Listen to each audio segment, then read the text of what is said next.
Señor esté con todos ustedes. y con tu espíritu. Lectura del Santo Evangelio de nuestro Señor Jesucristo según San Mateo. Gloria a ti, Señor. En aquel tiempo tomó la palabra Jesús y dijo: Te doy gracias, Padre, Señor del cielo y de la tierra, porque has escondido estas cosas a los sabios y entendidos y se las has revelado a los pequeños. Sí, Padre, así te ha parecido bien.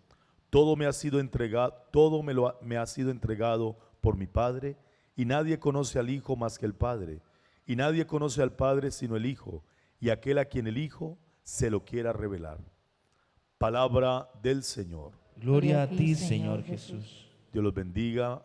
Un saludo especial para la familia Vélez, que hoy traen las cenizas de su ser querido, el señor Never. Para los que están fuera de Colombia, compartimos ya este día que avanzamos en bendición, miércoles pidiendo también la fuerza de la sanación, de la vida día a día. Y a veces nos toca decir del día a día de la vida, como las señoras antes, ¿no? Había que dejar para el día, para el diario. Entonces el diario, ¿qué tengo que hacer hoy? Frijoles, lentejas, lo que más me rinda. Y si eran más hijos, pues había que multiplicar. Y ese diario de la vida implicaba que todos los días había algo que tenía uno que hacer para vivir el esfuerzo de superar la dificultad. Miren lo que digo yo, hay que hacer un esfuerzo para superar la dificultad.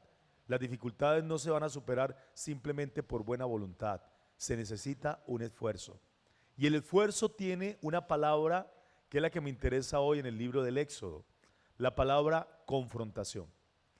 Ya Moisés sale de Egipto, se va y se esconde por allá, vive su crisis, ya está cuidando animalitos, ovejas, cabras, se conoció con una muchacha, se organizó, tiene un suegro que es pastor, que también es sacerdote, una persona agradable, pero hay un momento en que Moisés tiene una pregunta, y es la pregunta que uno tiene que hacerse en un momento de la vida. Moisés, que había vivido VIP, recuerden que había vivido como príncipe, se había criado al lado del hijo del faraón, porque había sido salvado de las aguas por la hija del faraón. Entonces Moisés por allá, cuando uno escucha la historia de hoy, es una historia sagrada, pero es también la parte humana. No olvidemos siempre, hay que combinar las dos cosas. Lo sagrado que es de Dios y yo como humano que me encuentro con Dios. Entonces hoy Moisés, que está por allá en una montaña, Horeb, el tipo dice, bueno, ¿y yo qué hago aquí? Él tiene un momento de confrontación. Yo no soy pastor, pero ¿qué hago aquí? Mi suegro es el pastor y aquí estoy, como dice el dicho, ¿no? Chupando rueda. Entonces hay un momento en que tiene una confrontación personal y esa confrontación lo va a llevar a un momento místico. Y ese momento místico, no pensemos que es un momento esotérico, una cosa mágica, como rara, y ahora ¿qué pasó aquí? Él tiene un momento místico frente a su propia realidad. Entonces, ¿cuál es la realidad que va a confrontar Moisés? La realidad del pueblo que está sufriendo, el pueblo hebreo, que lleva 400 años de esclavo, y él que ya conoce de la política, que conoce de todo el sistema, de lo que significa la guerra, las fuerzas militares, todo eso lo vio él porque él se crió como príncipe. Entonces va a entender desde la parte mística que tiene que asumir un rol distinto. No podía ser otro. Es que no podía ser un personaje más claro en la Biblia que Moisés. Allí es donde entendemos el designio de Dios, porque él ya había vivido una experiencia que ningún otro hebreo fuera de José, que fue el primero que llegó, que fue el ministro de Hacienda, ¿se acuerdan? Pasaron ya 400 años, entonces ahora se encuentra él, Moisés, frente a algo que es un reto, y un reto gigantesco: sacar al pueblo que está esclavo, sacarlo hacia una tierra prometida. Entonces, muy importante, porque habla con Dios, pero hablando con Dios lo que tiene que asumir es una nueva responsabilidad. La oración de Moisés no es una oración mística para quedarse viendo hacia arriba. Se acerca con curiosidad y ve que es algo extraño que le llama la atención en su vida. Y tiene un diálogo con Dios.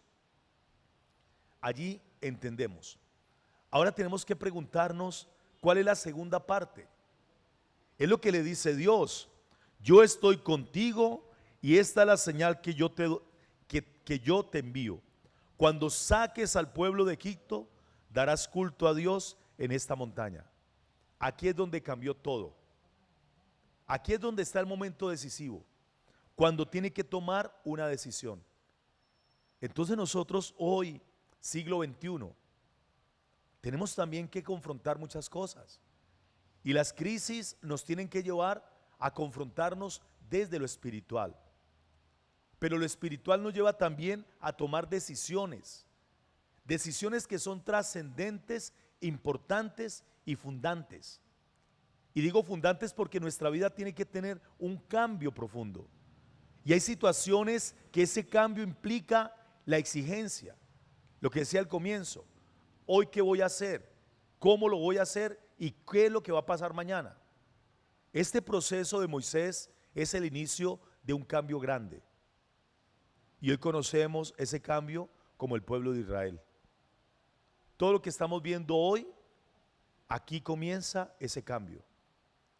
Y la pregunta para nosotros es la misma: ¿cuál es el cambio que está sucediendo en mi vida hoy? Si yo estoy delante de Dios, experimentando una confrontación espiritual profunda, ¿cuál es el cambio que tiene que surgir? Entonces yo no soy Moisés, yo soy Oscar. Y cada uno tiene que decir: yo quién soy y qué es lo que tengo que hacer en este momento de mi vida.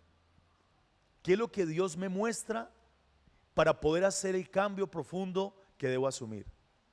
Entonces ya Moisés va a renunciar a ser pastor y va a volverse un líder religioso, un líder político, un líder militar, si se quiere decir. Todo lo que había aprendido lo va a maxificar para convertir todo eso en un baluarte que se va a dar la razón para convertirse en el líder que Dios ha puesto para un pueblo que lo necesita. Es muy interesante. A los que les gusta la política, los invito a que lean el libro del Éxodo. Es supremamente interesante cómo va manejando las diferentes facetas y cómo llega un momento en que tiene que mantenerse en la fe, porque uno a veces escucha esto muy bonito: sí, Dios me habló, aleluya, pero manténgase. Uno en un día lo vive maravillosamente, pero manténgase en la decisión, manténgase usted en ese camino de cambio y se dará cuenta que no es fácil, porque uno siempre quiere retroceder a lo que antes uno creía estaba mejor. Siempre decimos, antes era mejor, ¿no? Cada etapa de la vida tiene algo que es mejor. Cada etapa de la vida tiene algo que es mejor. Hoy hay una familia que ha traído a su ser querido y sé que hay muchas familias que tienen la misma experiencia, la del duelo, pero hay algo muy bonito en el duelo, que uno siempre tiene el recuerdo de lo bueno. Y eso es muy bueno, porque uno tiene que recordar los momentos bellos de la vida. Ese es el baluarte de la fe. Cuando nosotros recordamos al crucificado, nos duele ver a Cristo, pero nos da la paz también el crucificado, porque es la resurrección. Entonces, al lado del duelo tenemos que vivir la gratitud.